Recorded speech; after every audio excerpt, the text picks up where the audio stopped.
Thank you, Dave, and thanks to Competitor Group for all that they have done for Team Challenge and for CCFA. It's been tremendous. Now, as I mentioned earlier, there are 152 of you who will be jumping in the water tomorrow morning. You're a committed group.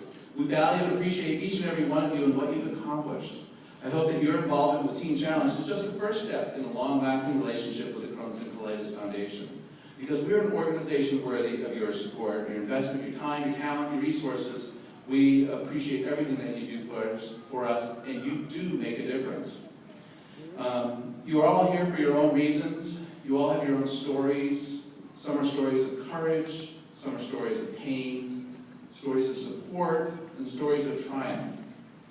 Now here to tell his story from Team Los Angeles, please welcome Ari Blinder.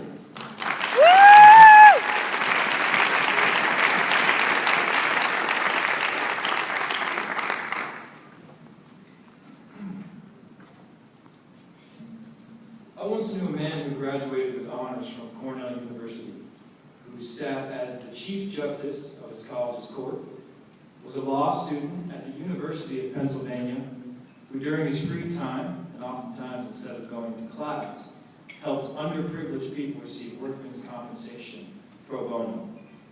He flew airplanes, was a mentor, a teacher, and oftentimes a comedian. This Renaissance man was my big brother, and he passed away 12 weeks ago at the age of 29 from complications with his Crohn's disease.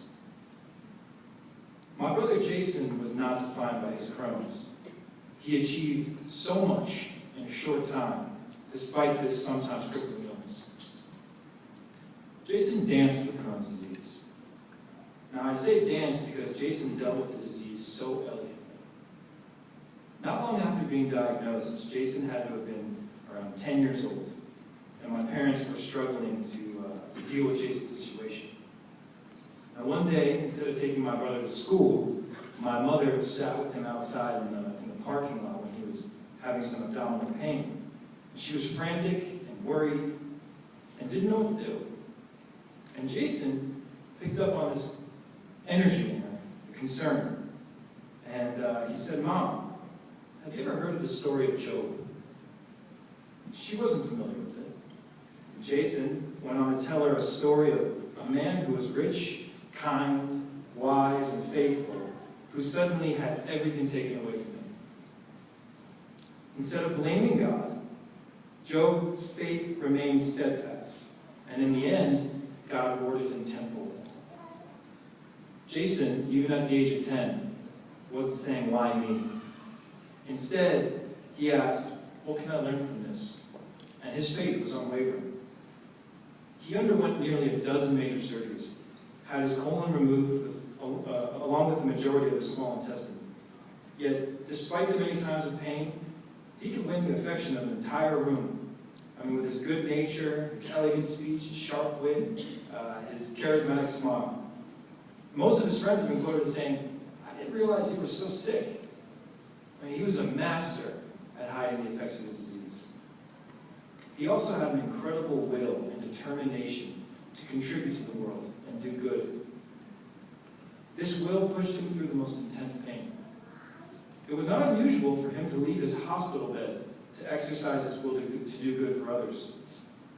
In his senior year at Cornell, Jason was at the hospital in Ithaca, and he was bleeding internally. It was the week of his graduation, and he was the outgoing president of the Phi Sigma Alpha National Government Honor Society. He'd started the chapter there at Cornell, and he established a prize to be given in our grandfather's memory to somebody whose life work was dedicated to others. He was supposed to give the awards presentation speech at the graduation, but he was in the hospital bleeding. Now, my mother made the mistake of suggesting that somebody else give the speech for him. I tell you, the fire came into his eyes. And he said, "No, I'm going to deliver the speech myself." And he walked out of that hospital gown and all, went to the facility, changed there, and then he delivered that speech, to which he got a standing ovation. I see the same courage and determination that I saw in Jason that day of his graduation, and countless other times in the other patients and participants I've had the pleasure of meeting with Team Challenge. Now, sometimes Jason would not have to fight as hard because he would go into full remission. And suddenly he could do things normal people could do. Go to the gym and put on weight. Not be fearful of having to use the bathroom at a moment's notice. And not suffer from abdominal cramps. But as we all know, Crohn's can come and go when you least expect it. And I believe this was the hardest part of Jason. Without warning, the Crohn's would come back and he would have to go back to the hospital, have surgery, and stay there for months at a time. But Jason, being the special person that he was, he never felt cheated in these moments. Instead, he would say that he was thankful for his health when he could have it, and that it was a gift from God. As his brother, though, I could see the pain behind his strength. A pain that stemmed from an inability to get up and go out and do the good like he did on the day of his graduation. Just couldn't this time. And it was in these moments I just wanted to pull the disease out of his body and help him realize how special he still was, how important his story was, and even if he just couldn't find that within himself. Fortunately, I didn't have the power to pull the disease out, and I didn't know what to do, so I started staying by his bedside in the hospital all night long, helping him with pain medication when he was coming out of an operation. I tried to get letters of support from his friends, which numbered in the hundreds, or I just watched movies. While this helped, I didn't feel like I was having the impact that I was looking for. I still felt helpless, and Jason, being my big brother, he could pick up on me. And he was frustrated that his disease negatively affected him in the first place. He didn't want it to negatively affect the ones he loved. So I was determined not to let it do so. I just didn't know how.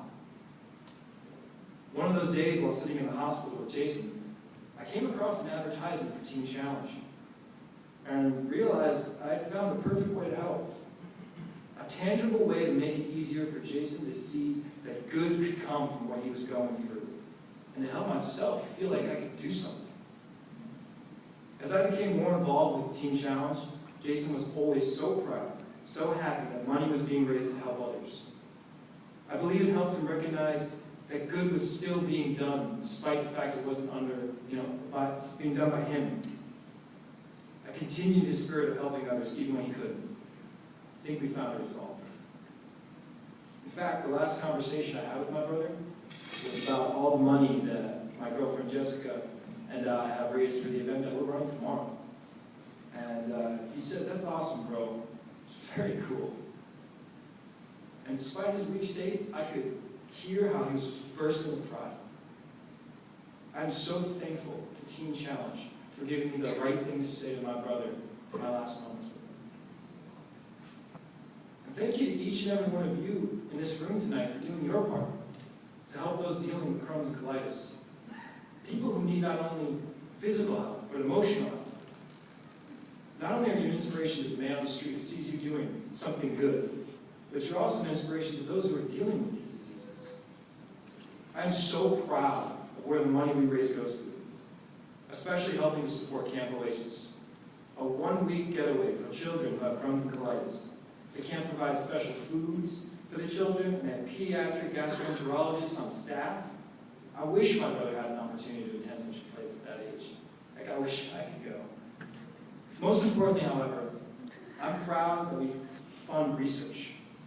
CCFA has been involved in every major development in IBD treatment since its founding, and are currently funding things like microbiome and genetics initiatives, multi-year and multi-million-dollar cutting-edge research, designed to help us find causes and cures for IBD at the microbial and genetic levels. If in our lifetime, we can prevent one person from having to have another colonoscopy, another PICC line put in, another resection, and God forbid another life lost, to me that's a life worth living. Thank you so much for doing what you do and being the kind of people you are. And to our honored team members, those of you who are dealing with these diseases, thank you for being a hero like my brother. You're brave and you set an example of how to live life. Go Team Challenge.